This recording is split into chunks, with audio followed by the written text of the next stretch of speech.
ગીર સોમનાથ જિલ્લાની તાલાલા તાલુકા પંચાયત કે જ્યાં ભાજપે સત્તા હાંસલ કરતા કોંગ્રેસ અને આમ આદમી પાર્ટી વચ્ચે આરોપ પ્રત્યારોપ શરૂ થઈ ગયા છે।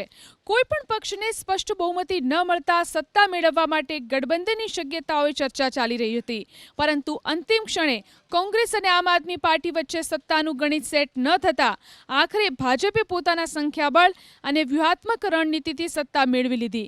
ચૂંટણી પ્રક્રિયા પૂર્ણ થયા બાદ આમ આદમી પાર્ટીના નેતા પ્રવીણ રામે કોંગ્રેસ પર ભાજપને પરોક્ષ રીતે ફાયદો પહોંચાડવાનો સીધો આરોપ લગાવ્યો।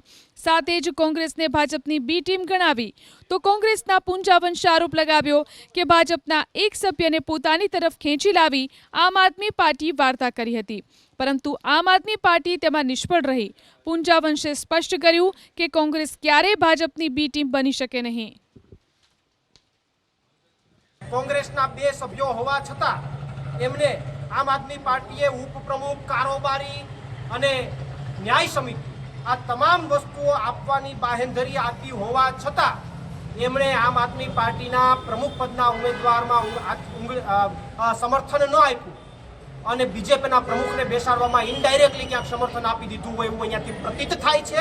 અને એટલા માટે આખા તાલાળા અને સમગ્ર ગુજરાતની અંદર અહીંયાથી એક મેસેજ પ્રસ્થાપિત થાય છે, પ્રસ્થાપિત નહીં સાબિત થાય છે કે કોંગ્રેસ ભાજપ સાથે જોડાયેલી છે, કોંગ્રેસ ભાજપનો પ્રમુખ બેસે એમાં એને રસ છે અને એટલા માટે જેને આમ આદમી પાર્ટીને ટેકો ન આપ્યો એ ફોર્મ્યુલા જે છે એ પ્રમાણે એમની વાત નહોતી। એમણે એવું બહુ સ્પષ્ટપણે એવું કીધું હતું કે ભાઈ આમ આદમી પાર્ટીના 7 સભ્યો ચૂંટાયેલા છે અને અમે કોઈ એક સભ્યને લઈ આવીએ, કોંગ્રેસમાંથી નહીં, કોંગ્રેસના તો 2 જ છે અને એ સલામત હતા, અને અમે એક સભ્ય લઈ આવીએ તો કોને લઈ આવીએ તો કે આ ભાઈ ભાજપમાંથી। તો અમે બહુ સ્પષ્ટપણે કીધું છું કે ભાજપમાંથી જો તમે કોઈ સભ્યને લઈવાના હોય અને જો પ્રમુખ બનાવવાની વાત આવતી હોય તો અમારા હાઈકમાન્ડ સાથે ચર્ચા કરીને અમે તમને મદદ કરવા સંમત છીએ। આ વાત ચોક્કસપણે કરી છે કોંગ્રેસે। હવે એ લોકો પછી આ લઈ આવવાની જવાબદારી એમની હતી। હવે એ લોકો ન લઈ આવ્યા તો અમારા ઉમેદવારે તો ફોર્મ ભરેલું જ હતું।